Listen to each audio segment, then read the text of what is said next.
नेपालको भू अवस्थितिको आत्मबोध गरेका पृथ्वीनारायण शाहले राष्ट्रलाई सुदृढ र समृद्ध बनाउन तथा मुलुकको अविच्छिन्न एकतालाई बलियो बनाइराख्न सदा स्मरणीय सन्देश छाडेर गएका छन्।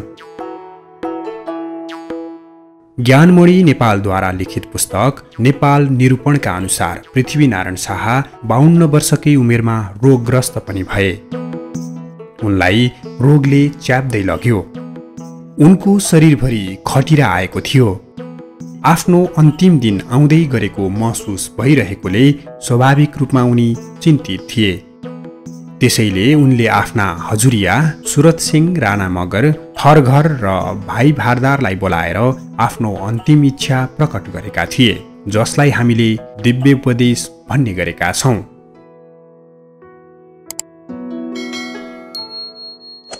पृथ्वीनारायण शाहले सुरु गरेको एकीकरण अभियानले नेपाल राज्यको सिमाना पूर्वमा टिस्टा नदी, दक्षिणमा मगध र पश्चिममा सतलज नदीसम्म विस्तार भएको थियो। नेपाल अंग्रेज युद्धपछि सुगौली सन्धिसम्म यो भूभाग नेपालको अधीनमा नै रहेको थियो। नुवाकोट दरबारमा पृथ्वीनारायण शाहले आफ्नो जीवनको अन्तिम समयमा गरेको भारदारी र त्यहाँ दिएको भाषणलाई नेपाली इतिहासकार मध्ये कसैले पृथ्वीनारायण शाहको दिव्योपदेश तथा कसैले पृथ्वीनारायण शाहको उपदेश भनी उल्लेख गर्ने गरेका छन्। राष्ट्रिय अभिलेखालयले यसको प्रति काँचो नेपाली कागजमा सारेर त्यसको आवरणमा श्री 5 बडा महाराज धिराज पृथ्वीनारायण शाहको सुवर्णमय दिव्य उपदेश लेखिएको अवस्थामा फेला पारेको थियो। पृथ्वीनारायण शाहको उपदेश भनेर जुन हस्तलिखित ग्रन्थ फेला पर्यो त्यो उनले लेखेको भने होइन। उनी आफ्नो जीवनको अन्तिम अवस्थामा आइपुग्दा बोलेका बाणीहरूलाई त्यतिखेरका भारदारहरूले टिपेर राखेको टिपोट मानिन्छ। यो टिपोट विभिन्न व्यक्तिले सारेर राखे। त्यसलाई पछि विभिन्न इतिहासकार तथा सरकारी संस्थाले प्रकाशनमा ल्याए। यसमा पृथ्वीनारायण शाहका तत्कालीन नीतिहरू र उनको अनुभवहरू उल्लेख भएका छन्। पृथ्वीनारायण शाहले त्यतिखेर भनेको कुरा जसले टिपे वा सारे त्यसमध्येको एउटा प्रति असन केल्टोल स्थित तिलङ्गा घर भएका पृथ्वीनारायण शाहका भारदार अभिमान सिंह बस्नेतका सन्तान बखतमान सिंह बस्नेतको हातमा पनि पर्यो। उनले यो प्रति उनका नेवार कारिन्दाबाट प्राप्त गरेका हुन्। हाल पृथ्वीनारायण शाहको उपदेशको एक प्रति राष्ट्रिय अभिलेखालयको लखतमा राखिएको छ।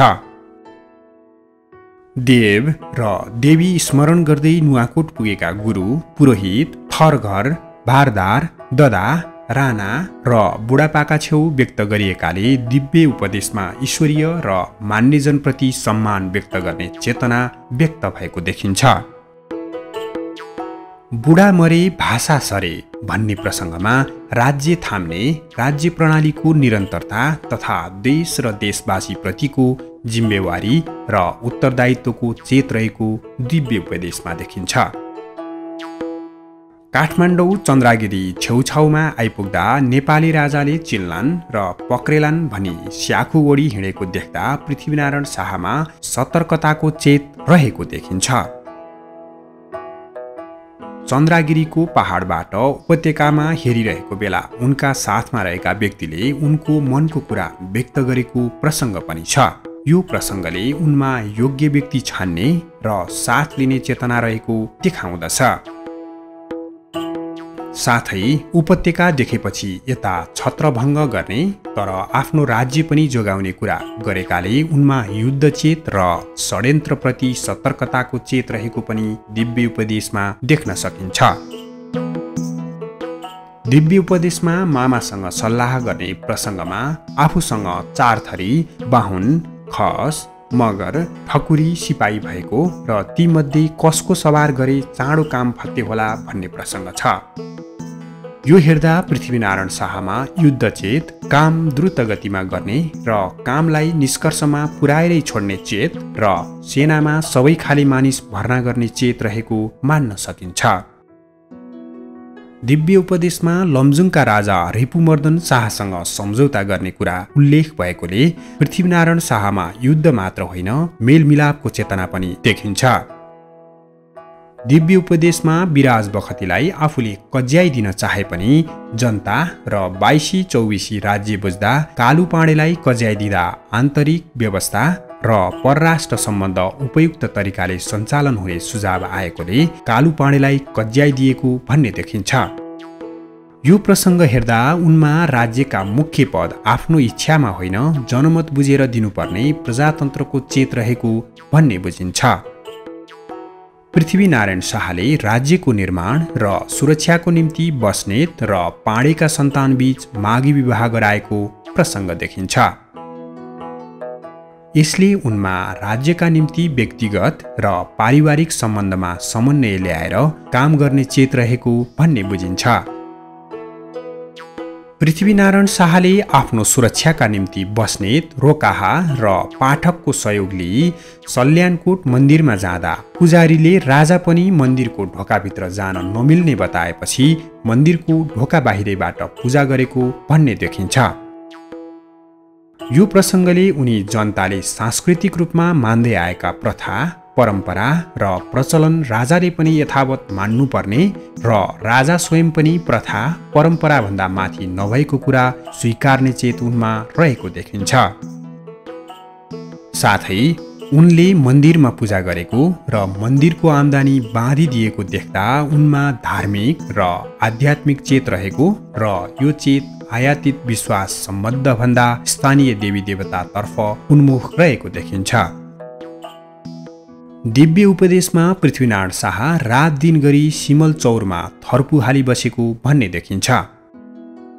यो प्रसङ्ग हेर्दा पृथ्वीनारायण शाहमा राज्यको काम गर्दा अवस्था अनुसार 24 घण्टा काम गर्नुपर्ने भन्ने चेत देखिन्छ।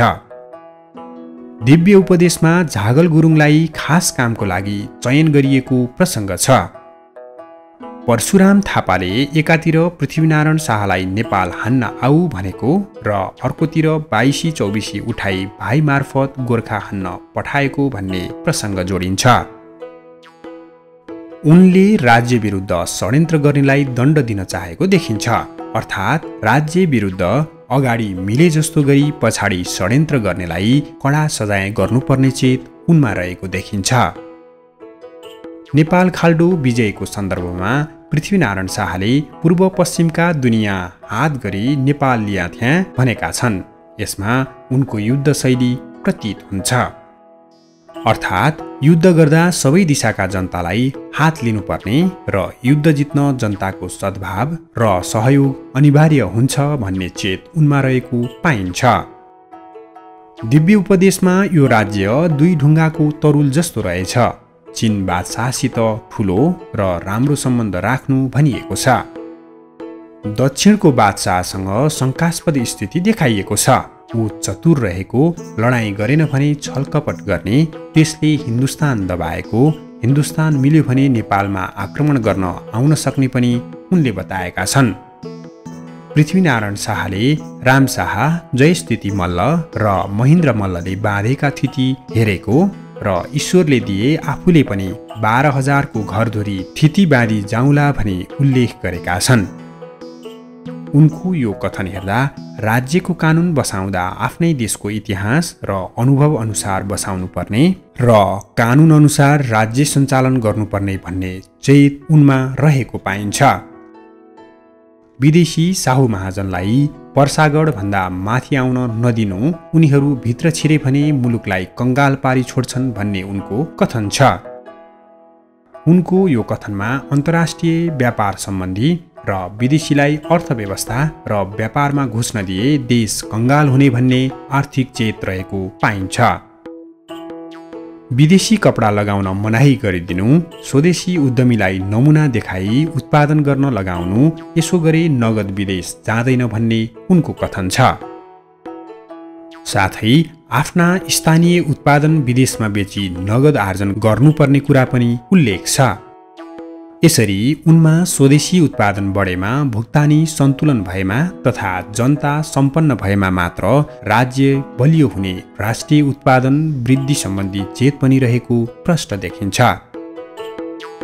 यस्तै पर्जा मोटा भए दरबार बलियो हुन्छ र राजाका भण्डार भनेका जनता हुन् भन्ने धारणा उनको थियो। यसलाई उनमा रहेको जनताप्रतिको सम्मानको चेत मान्न सकिन्छ।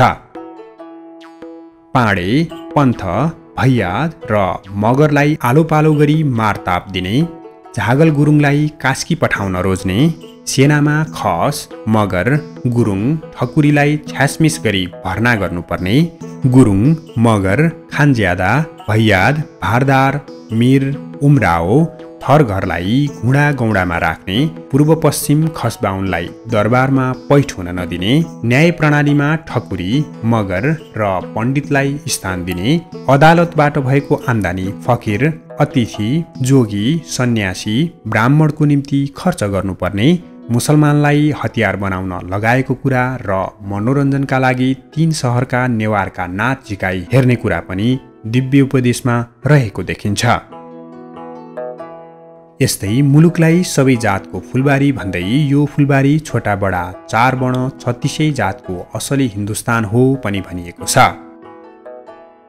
यसरी उनले राज्यमा रहेका विभिन्न समुदायका मानिसलाई विभिन्न जिम्मेवारीमा राख्नुपर्ने धारणा राखेको र सबैलाई समान रूपमा सम्बोधन गरेकाले उनमा समान व्यवहारको चेत रहेको देखिन्छ। पृथ्वीनारायण शाहको दिव्य उपदेश सम्पादन गर्ने योगी नरहरिनाथका अनुसार दिव्य उपदेशमा राजाले ठूलो न्याय निसाफ हेर्नुपर्ने, अन्याय हुन दिन नहुने, अदालतमा घुस रिश्वत चल्न नहुने, घुस लिने दिनेको धनजीव गरे पनि पाप नहुने र घुस्याहाहरू राज्यका शत्रु हुन् भन्ने कुरा उल्लेख छ। यस्तै अदालतमा ठकुरी अर्थात् साहस, मगर अर्थात् इमान्दारी र पण्डित अर्थात् ज्ञान र विवेकको संयोग हुनुपर्ने प्रतीकात्मकता प्रयोग गरेको देख्दा उनमा न्याय सम्बन्धी चेत भरपूर रहेको पाउन सकिन्छ। पृथ्वीनारायण शाहले खानी भएका ठाउँमा गाउँ भए गाउँ सारेर पनि खानी चलाउनु पर्ने, खेत बनाउन सकिने ठाउँमा घर भए पनि घर सारेर खेत बनाउनु पर्ने नीति लिनुपर्ने बताएको देखिन्छ। यसरी उनमा भू उपयोग सम्बन्धी पनि चेत रहेको पाइन्छ। पृथ्वीनारायण शाहले विदेशी मनोरञ्जनका साधनमा युवालाई धेरै अल्मलिन दिन नहुने, मुलुकमा आउने त्यस्ता विदेशी कलाकार जासुस पनि हुन सक्ने र तिनलाई देशमा धेरै दिन राख्न नहुने बताएका छन्। साथै त्यसको विकल्पमा नेवारहरूको स्वदेशी नाच हेर्न सकिने उल्लेख गरेका छन्। यसो गर्दा देशको धन देशमै रहने र मुलुकको सुरक्षामा असर नपर्ने उनको कथन देखिन्छ। यसबाट उनमा राष्ट्रिय संस्कृति सम्बन्धी र जासुसहरूबाट देशलाई बचाउनु पर्ने चेत रहेको थियो भन्ने बुझ्न सकिन्छ। मेरो सानो दुःखले आर्जिएको मुलुक होइन, सबै जातको फुलबारी हो चेतना भया। यसरी दिव्य उपदेशमा एक ठाउँमा चेतना शब्द पनि प्रयोग भएको देखिन्छ। यसबाट उनलाई कम्तीमा चेतना शब्दको जानकारी थियो भन्ने पनि देखियो। समय र परिस्थितिको अन्तरका कारण उनका कतिपय विचार आज कम प्रासङ्गिक हुन सक्छन्। त्यो बेला दिव्य उपदेश मार्फत देखाएका पूर्वोक्त चेतना र प्रयोग गरेको चेतना शब्दको रूप र सार फेरिएको हो वा हामी